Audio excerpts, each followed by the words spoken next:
It is further submitted that the decision of the executive committee in the facts of the case had not been challenged on any of the said grounds.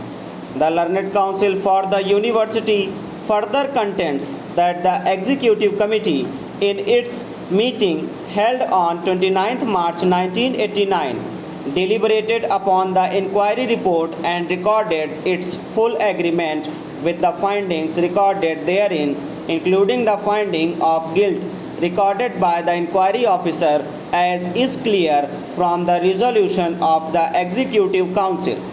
Therefore, after obtaining the explanation of the petitioner to the show cause notice, it was not necessary to again record a finding of guilt against the petitioner in the resolution dated 17th May 1989. So far as the order of visitor is concerned, it is pointed out that in view of section 13 within bracket 6 of the Aligarh Muslim University Act 1920, the visitor has been conferred a discretion to interfere with the decision of the executive council. This power is not akin to a right of appeal. If the visitor, after due consideration of the petition filed by the petitioner, rejected the same, no error can be attributed to the order passed by the visitor if separate reasons for rejecting the contention raised in the petition are not recorded, as the order is an order of affirmance. It is further submitted that the judgment relied upon by the learned counsel for the petitioner in the case of Institute of Chartered Accountants of India, SUPRA, is clearly distinguishable having regard to the provisions applicable in the facts of the said case. Such statutory provisions are not provided for in respect of disciplinary proceedings under the Aligarh Muslim Act. Lastly, it is contended that there being serious allegations involving moral turpitude by the girl students of the university against the petitioner, who was working as reader in the university, petitioner is not entitled to any equitable relief under Article 2 to 6 of the Constitution of India.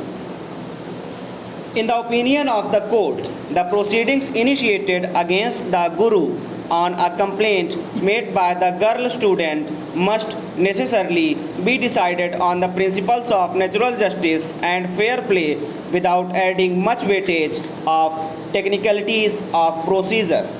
The court has to be satisfied that the teacher has been afforded an opportunity to controvert the allegations and his explanation along with evidence has been considered, and that there has been application of mind by the disciplinary authority before taking the final decision. So far as the powers of visitor are concerned, section 13 within bracket 6 of the Aligarh Muslim University Act confers a discretionary powers upon the visitor to interfere with the decision of the executive council and specific grounds as have been mentioned in the section itself. Further, the decision of the visitor being an affirmation of the decision taken by the executive council does not require any further reasons to be recorded, while rejected the appeal filed by the petitioner.